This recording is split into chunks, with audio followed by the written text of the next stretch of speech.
성경 말씀은 마태복음 5장 17절에서 20절까지입니다.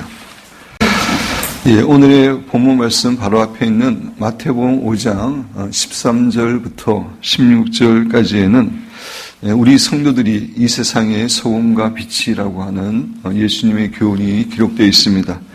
그런데 이 내용에 대해서는 제가 2016년, 17년 송구 영신 예배 때 자세히 설교를 했고 또 여러분들께서도 잘 알고 계시는 내용이기 때문에 이번 특세에서는 설교하지 않습니다. 오늘은 함께 읽은 본문 말씀을 통해서 예수님과 율법과의 관계를 생각하면서 하나님께서 우리 각자에게 주시는 은혜와 교훈을 받기를 원합니다.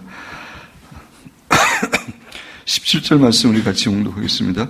내가 율법이나 선지자를 피하러 온 줄로 생각하지 말라. 피하러 온 것이 오니 안전하게 하려 했습니다. 여기서 율법은 모세오경을 의미하고 선지자는 예언서를 의미합니다.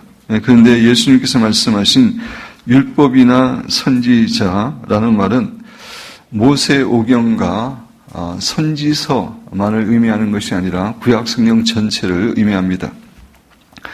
구약성경에는 모세오경뿐만 아니라 역사서, 시가서, 예언서가 있는데 그 네 가지를 다 표현하는 그 표현이 율법이나 선지자 아니면 율법과 선지자입니다.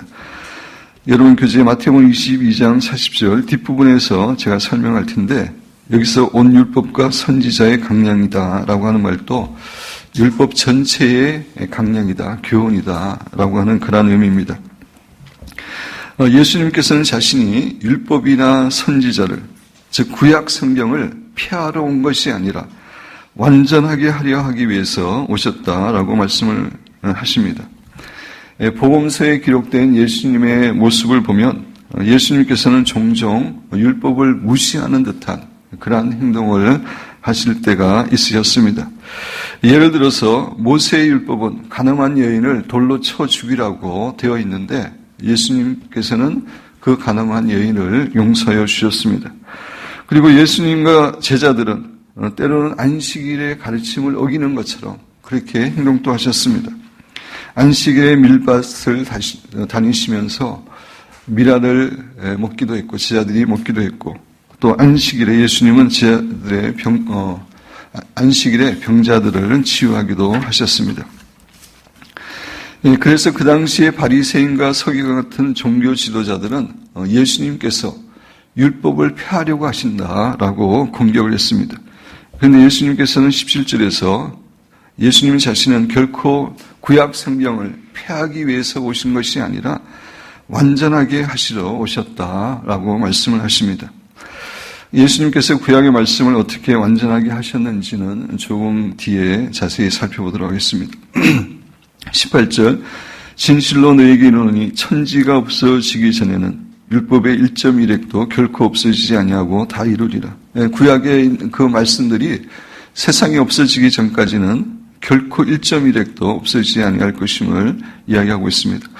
그러므로 누구든지 이 계명 중에 지극히 작은 것 하나라도 버리고 또 그같이 사람을 가르치는 자는 천국에서 지극히 작다 일컬음을 받을 것이요. 구약의 수많은 계명들이 있는데 그 가운데 작다고 생각되는 계명 하나라도 버리고 그렇게 가르치면은 하나님께서 기뻐하지 않는다는 얘기입니다. 천국에서 크게 큰 자라고 칭찬을 받을 수 없다고 지극히 작은 자라고 일컬음을 받게 될 것이라고 말씀하십니다. 그러면서 누구든지 이를 행하며 가르치는 자는 구약의 모든 계명들을 행하며 가르치는 자는 천국에서 크다 일컬음을 받게 될 것이다 라고 예수님을 말씀하고 계십니다. 지금부터는 예수님께서 구약의 성경 말씀을 어떻게 완전하게 하셨는지에 대해서 좀 살펴보기를 원합니다. 사람들은 율법의 기능을 부정적인 기능으로만 생각하는 경향이 있습니다. 다시 말씀드려서 율법은 사람들의 죄를 드러나게 하고 죄를 정죄하게 하고 그 죄값을 치르도록 심판하는 것이다 라고 생각하는 경향이 있습니다. 그런데 율법에 이런 기능이 없는 것은 아니지만 그러나 이것이 율법의 진정한 핵심 정신은 아닙니다. 율법의 핵심 정신은 하나님을 사랑하고 이웃을 사랑하라는 것입니다. 그것이 가장 중요한 교훈입니다. 여러분 교재 마태복음 22장 35절 이하에 보면 그 중에 한 율법사가 예수를 시험하여 묻되 선생님 율법 중에서 어느 계명이 크니까? 구약에 수많은 율법들이 있는데 그 계명 가운데 어떤 계명이 큽니까? 라고 율법사가 예수님께 물어봤습니다. 그러자 예수께서 이르시되 내 마음을 다하고 목숨을 다하고 뜻을 다하여 주 너의 하나님을 사랑하라 하셨으니 이것이 크고 첫째 되는 계명이요 마음과 목숨과 뜻을 다하여 하나님을 사랑하는 것 이것이 모든 계명 가운데 첫 번째 계명이고 둘째도 그와 같으니 내 이웃을 내 자신같이 사랑하라 하셨으니 이 두 계명 두 번째는 이웃을 자신의 몸처럼 사랑하는 것이라고 이야기하면서 이 두 계명이 온 율법과 선지자의 강령이다. 구약의 모든 성경의 가장 중요한 내용이다라고 말씀을 하고 계시는 것입니다. 구약의 대표적인 율법이 십계명인데 십계명도 마찬가지입니다. 1계명부터 4계명까지는 어떻게 구체적으로 하나님을 사랑할 수 있는지에 대한 계명이고 5계명부터 10계명까지는 어떻게 이웃을 자신의 몸처럼 사랑할 수 있는지에 대한 계명입니다. 이렇게 하나님께서 우리에게 율법을 주신 가장 중요한 이유는 하나님을 사랑하고 이웃을 사랑하는 것입니다. 그런데 이스라엘 백성들은 율법의 가장 중요한 이 두 가지 정신을 잃어버리고 잘 모르고 율법의 규정이나 형식에 집착했습니다. 율법의 규정들을 문자적으로 지키는 것, 그것이 그들에게는 중요하다고 생각했습니다. 하나님께서는 안식일을 거룩하게 지키고 일을 하지 말라라고 이야기했습니다. 하나님께서 그 계명을 주신 의미는 그 안식일을 통해서 전심으로 예배드리면서 하나님을 찬양하고 또 이웃을 사랑하라고 하는 그러한 의미에서 주신 것입니다. 그런데 유대인들은 그거를 문자적으로만 지키려고 노력을 했습니다. 그래서 그들은 안식일에 질병을 고치는 것을 노동으로 간주를 했습니다. 예를 들어서 상처에 그냥 붕대를 감는 것은 괜찮은데 거기에 약을 묻혀서 붕대를 감으면은 치료하는 행위가 되기 때문에 노동이라고 생각했습니다. 그래서 바리새인들은 안식일에 병자를 고치신 예수님께서 안식일을 거룩하게 지키라고 하는 율법을 어겼다고 그렇게 말한 것입니다. 율법의 정신은 하나님을 사랑하고 이웃을 사랑하는 것인데 유대인들은 그 정신을 모르고 그냥 문자적으로만 율법을 규정을 지키려고 했었습니다. 현재도 마찬가지입니다. 지금 또 율법을 지키는 유대인들은 안식일이 되면은 샤밧고이, 여러분 교재에 샤밧고이라는 단어를 적어놨는데 찾습니다. 샤밧고이라고 하는 것은 안식일에 유대인이 할 수 없는 일을 대신해주는 이방인을 가리키는 말입니다. 정통과 유대인들은 안식일이 시작되면은 스위치를 켜지도 못하고 스위치를 끄지도 못합니다. 전기 스위치를. 그게 크고 키는 것이 노동이기 때문입니다. 그래서 저랑 홍목사나 이스라엘 성지 순례 갈 때 안식일에는 호텔에 엘리베이터가 모든 층에 그냥 자동적으로 서게 돼 있습니다.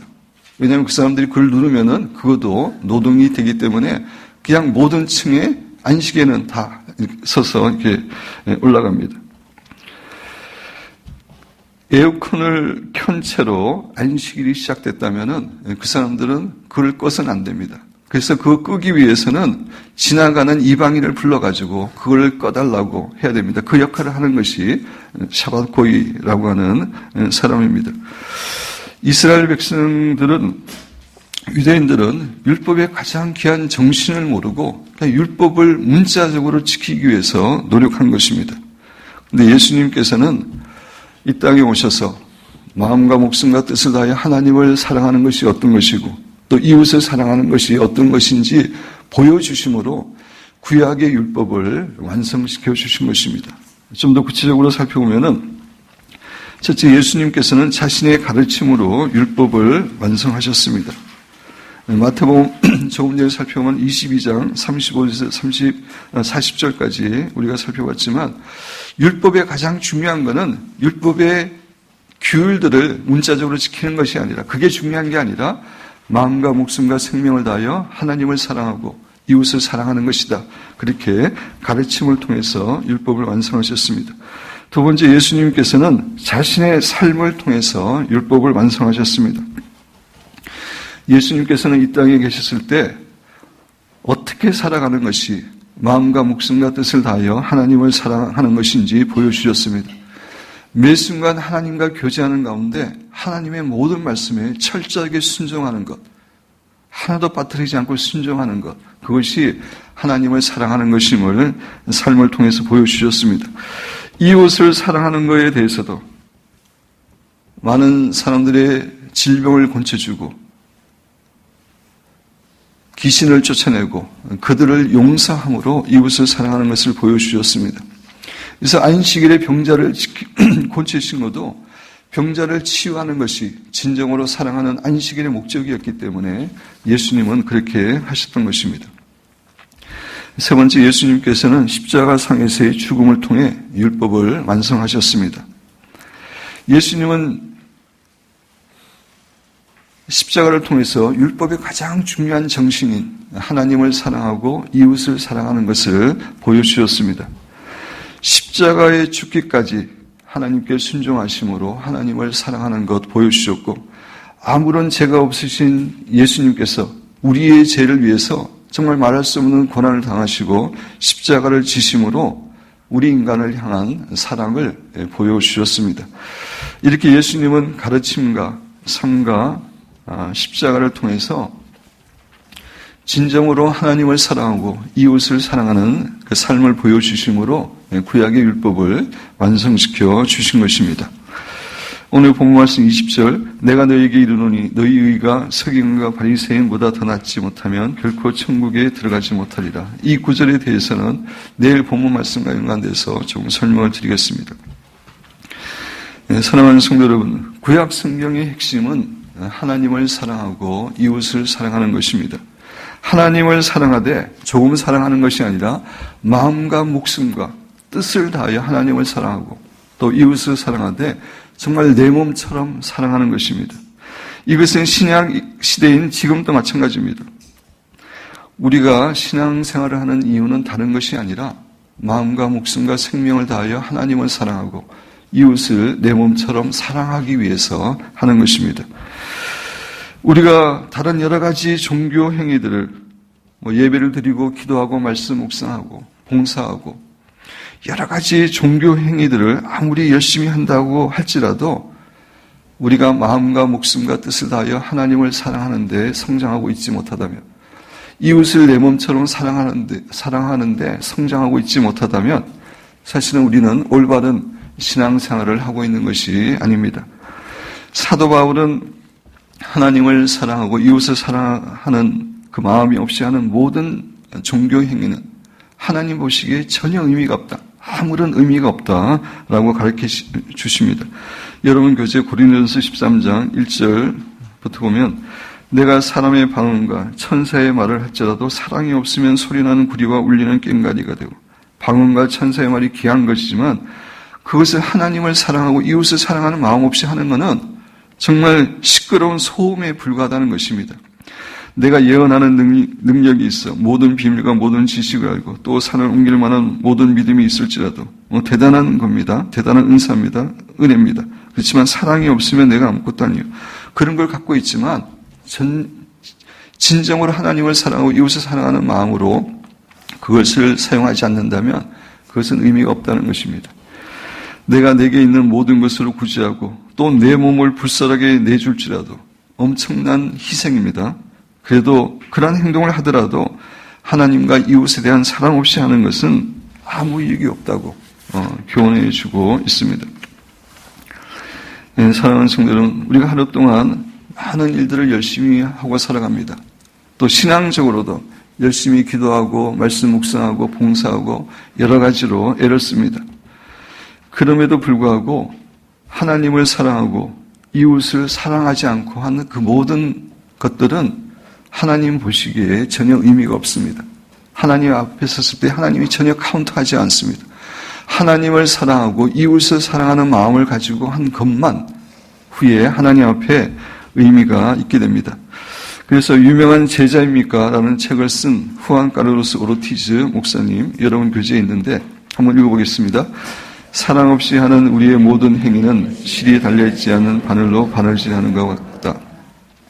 실이 달려있지 않는 바늘로 아무리 열심히 바느질 해봤자 옷이 만들어지지 않습니다. 옷에 구멍만 날 뿐입니다.